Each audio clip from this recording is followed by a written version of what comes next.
Everyone, আসসালামু আলাইকুম। সবাই কেমন আছেন? চলে আসলাম প্রতিদিনের মতো ভিডিও নিয়ে। সেটা হচ্ছে আজকে স্পেশাল একটা ভিডিও করব। এটা হচ্ছে লতি। এই যে লতিটা আমি হালকা গরম পানিতে ধুয়ে রেখেছি, আর সাথে আছে লইটার শুটকি, আর এখানে আছে মশলা। এইসব মশলাগুলো আর এই যে পেঁয়াজ, কাঁচামরিচ, এগুলো দিয়ে আমি আজকে লতি শুটকিটা রান্না করব। চলেন তাহলে রেসিপিটা দেখি। এখানে লতি আছে আধা কেজির মতো, আর শুটকি নিয়েছি আমি 1 পার মতো।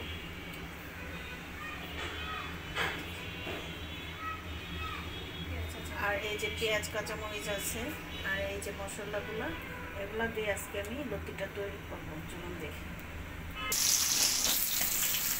এই তো পেঁয়াজ দিয়ে দিলাম গরম তেলের মধ্যে। এখানে আমি পেঁয়াজটা একটু বেশি নিয়েছি, কারণ লতিতে পেঁয়াজ রসুন একটু বেশি দিতে হয়।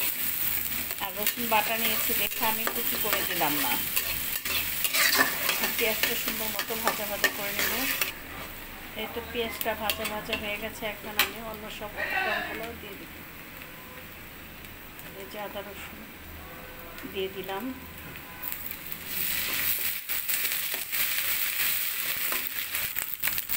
সব মশলাগুলো আমি একসাথে দিয়ে দিয়েছি। যেহেতু মশলার পর্বটা আমি আগে আপনাদের সাথে শেয়ার করেছি। আর এখন দিয়ে দিলাম সব রকমের মশলা।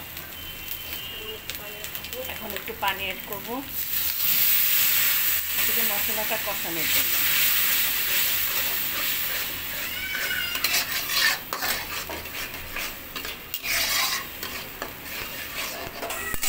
এত সুন্দর মতো পেঁয়াজটা আমার কষানো হয়ে গেছে, তেলটা উপরে উঠে গেছে। এখন আমি শুটকিগুলো ঢেলে দেবো।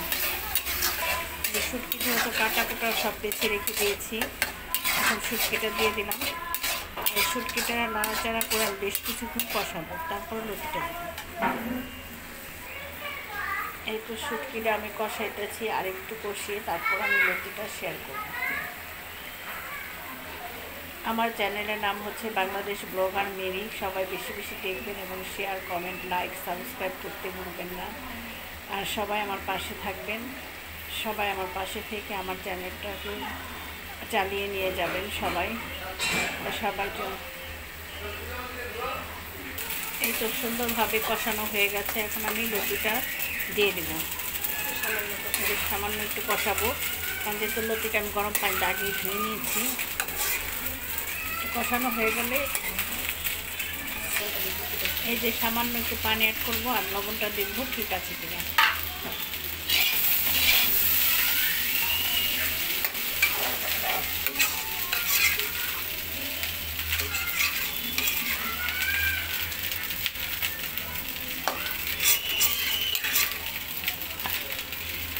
লতির শুটকি দিয়েই প্রথম লতি রান্না করলাম আমরা। কে কে রান্না করেছে সবাই আমাকে কমেন্ট করে জানাবেন। আর আমি যেই প্রসেসে রান্না করলাম এইভাবে খেয়ে দেখবেন কার কেমন লাগে, সেটাও কমেন্ট করে জানাবেন। আমার চ্যানেলের নাম হচ্ছে বাংলাদেশ ব্লগার মেরি। বেশি বেশি করে দেখবেন। কালারটা খুবই সুন্দর হয়েছে এবং খাওয়ার মতো করে পারফেক্ট হয়ে গেছে। আর একটু ঝোলটা শুকিয়ে গেলে নামিয়ে দেবেন।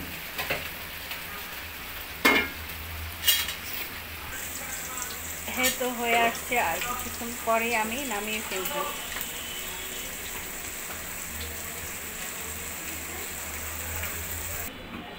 এই তো হয়ে গেল আমার মজাদার লইটা শুটকির লতি রেসিপি। তা সবাই দেখবেন, বেশি বেশি করে শেয়ার, কমেন্ট করবেন, আর সাবস্ক্রাইব করতে কেউ ভুলবেন না। তা আমার চ্যানেলটা আসবেন এবং পাশে থাকবেন। আর লতি দিয়ে লইটা শুটকির মজাদার রেসিপি সবাই উপভোগ করবেন। তো সবার জন্য অনেক অনেক শুভেচ্ছা, অভিনন্দন রইল। আল্লাহ হাফেজ।